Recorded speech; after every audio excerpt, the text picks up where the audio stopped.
Welcome to 70 Years and Beyond. My name is Wambui Bahati. I was inspired to start this channel because I wanted to keep my family legacy alive, and I also wanted to share my stories. I was born in 1950 in Greensboro, North Carolina, and so the decades of the 1950s, the 1960s, and the 1970s is what I want to share, the stories that I remember growing up. The history that I was there personally to experience. I want to share those stories, and not only my stories, but share other people's stories in order to ensure that those decades are not lost, to ensure that the history is not erased and that the history is not rewritten. And today I want to tell you about a woman who is doing a phenomenal job at doing just what I said. And I didn't get permission as to whether I could talk about her or not. But I'm not going to say there's no way I could say anything about her that was negative, ugly, or unpleasant because she is such a beautiful soul, and what she is doing, I believe, is just so amazing. And what I want you to do is to be inspired by what I'm going to tell you about her and take note and maybe to follow in her footsteps, because I believe she's doing an amazing thing as far as family legacy is concerned and keeping the family stories and those personal stories alive. The woman's name is Marge. Marge happens to be the mother of my son-in-law. My daughter and her son have been married, I'm going to say roughly in the 12-year area, somewhere like that. And so when we became one family, so to speak, she added me to her newsletter mailing list. Now, this is not online. This is not digital. This is not something that comes to my email box. Email has nothing to do with it. It is a physical letter that she sends out to keep everyone knowing what is going on in the family, what happened in the family. And I just think it's a beautiful thing. I get excited about it. And I wanted to share what she has been doing. Now, you see this letter right here. You see it's typed. Let me tell you, when she first started sending out those newsletters to me, they were they were handwritten in cursive. And sometimes there were 5, 6, 7, 8, 9 pages of cursive writing. And she's sharing her stories. Like I said, she tells what the grandchildren are doing, who's getting an award for something, who's playing soccer now, who's in a play. She's just keeping all the stories among the family and her close friends to know what's going on. And to me, that is priceless. That is priceless in itself. So these newsletters are something to be cherished. And she adds photographs, and she talks about the trips that she takes, and she talks about the trips that members of the family are taking. And it's just wonderful. She also includes clips from other magazines, newspapers, and things like that. And she gives her opinion on them, or she adds where she was when that was happening, if it's a historical event, or how it affected her, or what she thought about it at that time. And it's just beautiful. Now I want you to look at this. Look at this picture right here. You see all those people in that picture?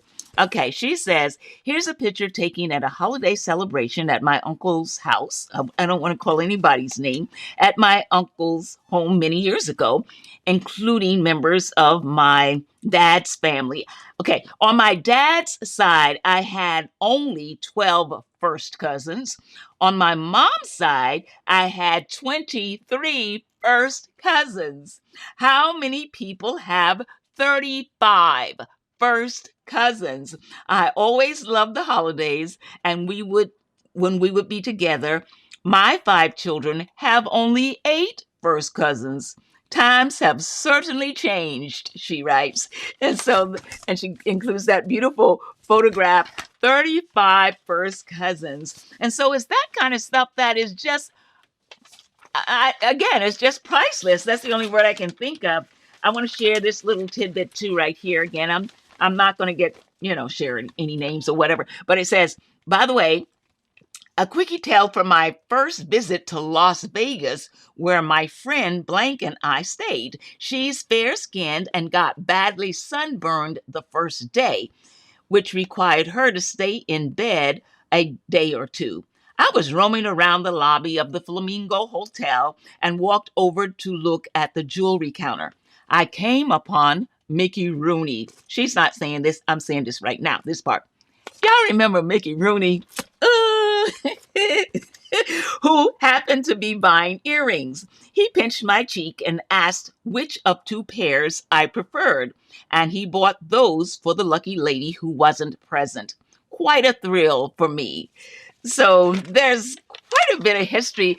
The stories, I think so many times we take for granted the stories we have to tell, no matter how old we are. But Marge has a plethora of wonderful stories, and she shares them with us all, which is what is so great. And let's see, she even mentions in this newsletter, sometimes I refer to it as a magazine. You know how Oprah has O, I call this the M magazine. Actually, this is, like I said, a very short one compared to what I have seen and have received. She talks about Jimmy Carter, who recently passed, and she goes on to say Time magazine mentioned that his family was prosperous and had an automobile and a party line telephone. How many of you remember those? However, until he was 11, the rest of his youth on a farm was primitive by today's standards. His homestead had no running water, no electricity, no mechanized farm equipment, only slop jars, outhouses, hand-cranked wells, kerosene lamps, ancient mule-driven plows, and black sharecroppers to work the land in a feudal system just one step removed from slavery. So here she's sharing a bit of history that she got from another source, the New York Times or Times Magazine. What was it? From Time Magazine. So she's sharing this bit of history, and I believe that's what we all need to do. Is when you get history, you not only tell your story, but you also share other people's story. Keep those stories alive. Now, by her sharing that story, it inspired me for what my next video on this channel will be. Because when she mentioned the hand-cranked wells, kerosene lamps, and what was the other thing? The outhouses. It reminded me of stories that I have to tell about those things. I remember relatives of mine having an outhouse, the hand cranked well, and the kerosene lamps. So in my next video, I'm going to share some stories that I remember about those very things. So you see, when you share your story, it reminds somebody else of stories that they have to tell and that they can share, and so on and so forth. And I believe that's the way it should be. So share your stories. Don't take your stories and your history for granted. Write it down, share it. But most of all, if you can do what Marge is doing, she is definitely keeping her family legacy alive by sharing her stories, telling what the families are doing, what the kids are doing, the older folks are doing, what her friends are doing, where they traveled. And it's just a beautiful piece of history in these letters. And the thing, too, that is amazing to me is that this is not digital. This is not online. She doesn't have a YouTube channel. She's not a vlogger or a blogger. She's a writer, and she writes down her stories, and she shares them with her friends and her family. And I believe that's important. And so also the fact that it's on paper, it makes it very authentic, makes it very real. You can just hug the story. Ladies and gentlemen, I want to thank you for spending time with me today. I'll catch you in the next video.